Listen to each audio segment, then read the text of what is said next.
భద్రాద్రి కొత్తగూడెం జిల్లా పాల్వంచి మండలం దంతలపోరు గ్రామ శివారు వద్ద కిన్నెరసాని మురేడువాగు మధ్య వర్షం వరద పొంగటడం వల్ల ముగ్గురు మత్స్యకారులు మరొకరు కూడా చిక్కుకున్నారు. విషయం తెలుసుకున్నటువంటి జిల్లా కలెక్టర్ జితేష్ వి పాటిల్, జిల్లా ఎస్పీ రోహిత్ రాజ్, కొత్తగూడెం శాసనసభ్యులు సాంబశివరావు హుటాహుటిన దంతలపోరు గ్రామాన్ని చేరుకుని కిన్నెరసాని వరదలో చిక్కుకున్నటువంటి వారికి అందుతున్న సహాయ సహకారాల చర్యలను పరిశీలించారు. ఎన్డీఆర్ఎఫ్ బృందం రెస్క్యూ పనులు మొదలుపెట్టగా కలిసి ఎన్డీఆర్ఎఫ్ ఇతర సిబ్బందితో అక్కడ ఉన్నటువంటి పరిస్థితిని ఫోన్ ద్వారా అడిగి తెలుసుకున్నారు. పశువుల కాపరులందరినీ సురక్షితంగా బయటకు తీసుకురావడం జరిగింది. సాంబశివరావు మాట్లాడుతూ అన్ని ప్రయత్నాలు కొనసాగిస్తున్నామని, ఇప్పటి వరకు 6 ఒడ్డునకు చేర్చడం జరిగిందని, మరొకరి కోసం గాలింపు చర్యలు చేపడుతున్నామని, అర్ధరాత్రి కావడంతో కొంత ఇబ్బంది ఉందని, అయినా కూడా గాలింపు చర్యలు చేపడతామని కొత్తగూడెం ఎమ్మెల్యే సాంబశివరావు తెలిపారు. అవతల నుంచి సౌండ్ వస్తుందట.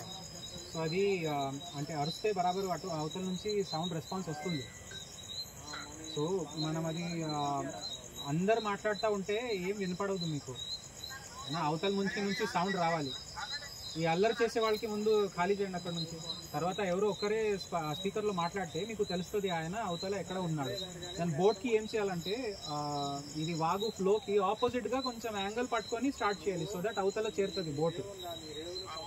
తర్వాత తనకి బోట్లో తీసుకొని ఇటువైపు వచ్చేసేయాలి. తనకి ముందు లైఫ్ జాకెట్ వేసుకోవాలి. ఇది ప్లాన్. సో ఇప్పుడు సౌండ్ వస్తుందని మాట చెప్తున్నారు కదా, ఆ ఫోన్ నెంబర్ మీకు ఇస్తాను, వాళ్ళతో మాట్లాడండి.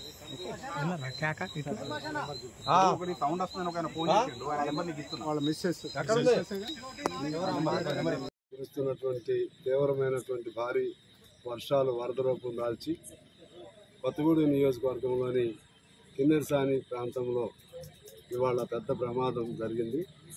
కిన్నెరసాని నుంచి విడుదల చేసిన నీళ్లు ముర్రేడు దగ్గర, అంటే ముర్రేడు స్ట్రీము, కిన్నెరసాని స్ట్రీము, 2 ఉపనదుల నీళ్లు నగరం దంతెలపారు దగ్గర నగరం అనే చోట కలుస్తాయి. అక్కడ ఒక ఐలాండ్ ఉంది. ఐలాండ్ అంటే చుట్టూ నీళ్లు ఉంటుంది, మధ్యలో ఒక దీవిలా గుట్టలాగా.